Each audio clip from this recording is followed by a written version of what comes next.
Hi there and welcome to this video. Hardwell, Luca Pretolesi, Studio DMI and Acustica Audio have released a new plugin called Space Control. It's a one-stop shop stereo enhancing and shaping plugin. It offers full control and agency over your stereo field, including a very unique phase limiter control. In another video, I provide a full tutorial and in-depth workflow overview on how to actually use the plugin. This video is more aimed at constructive feedback and telling you about my experience with the plugin for you to decide if this plugin is a good buy or not.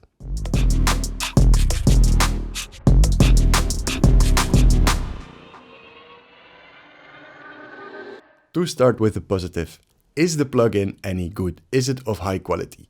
Yes, it absolutely is. I've never seen this feature set in a plugin executed to this degree of standard aside from some isotope audio plugins. However, those are more aimed at mastering, while Space Control is aimed at mastering, production and mixing. However, this plugin is not for everyone. You need to have at least more than basic understanding of the stereo field and of psychoacoustic effects in order to use this plugin most effectively. On top of that, a good stereo field is built in the production, not necessarily in the mix. Even Hardwell himself said this during one of the promotional videos to promote the Space Control plugin.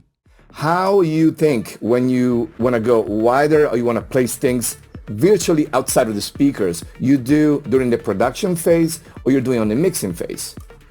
That's a really good question. I actually do both, but the most important thing is during the production stage.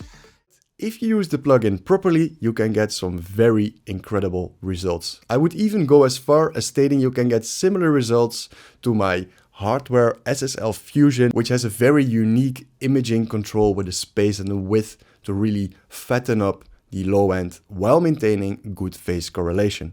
With this positive conclusion, I do want to mention the negative, or at least provide constructive criticism and feedback on how the plugin can be improved. My main concern, and it's a red line you will see continuing throughout my critique, is the user interface. When you open the plugin, you are greeted by a very complicated and confusing looking interface which feels like a spaceship. Undoubtedly, this was the feeling and vibe they were going for, but it's not necessarily good for workflow. If we take a look at the plugin, there are roughly two sections, an outer ring and an inner ring with the actual controls. However, the outer ring doesn't have that many interesting controls, while it's still like 30 to 40% of the interface.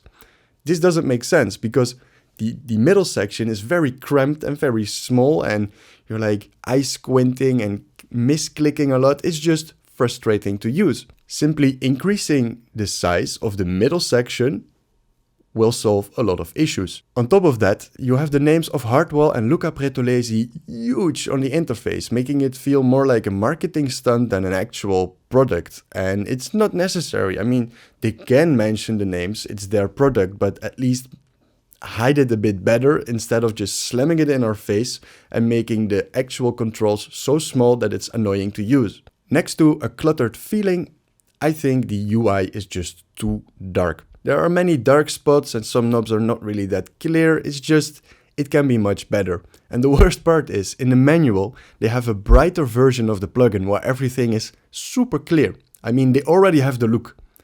Why not give us the brighter version? I would highly appreciate that. Now, controlling the actual knobs is quite intuitive. The workflow from left to right, it's really good. In practice, it makes a complicated stereo field, makes it very easy to manipulate it and to keep it under control. However, to adjust things with a ring around it, such as the millisecond delay, you need to click the ring, the very small ring, especially if you have a smaller UI when you work in 4K, it's annoying to click that ring. You can't click the figure and drag up and down with your mouse, that's not possible. But on the other hand, you can use the scroll wheel when you hover over the number to get a finer adjustment. Another quality of life thing they could add is the option to copy paste a setting from one band to another. If you start with one band and you end up using two bands, it would have been nice instead of manually dialing in everything to just copy paste. I hope they will implement this feature in the future. Another great thing is the visualizer in the middle. Another bad thing is the visualizer on the bottom, the correlation meter. In my testing, I found that the correlation meter is not always that accurate. Where they were still above 0, my other metering solutions said my correlation was below 0. This is very, very important that there is a difference in this, because below 0 is bad, above 0 is good. This issue can be solved quite easily. Either decrease the meter's integration time or just enlarge the meter itself on the UI and speed up the visuals. So there's a faster feedback response on the source signal. Moving on to my last two issues. Actually a big issue. It's the manual. The manual is just so bad. It doesn't explain everything.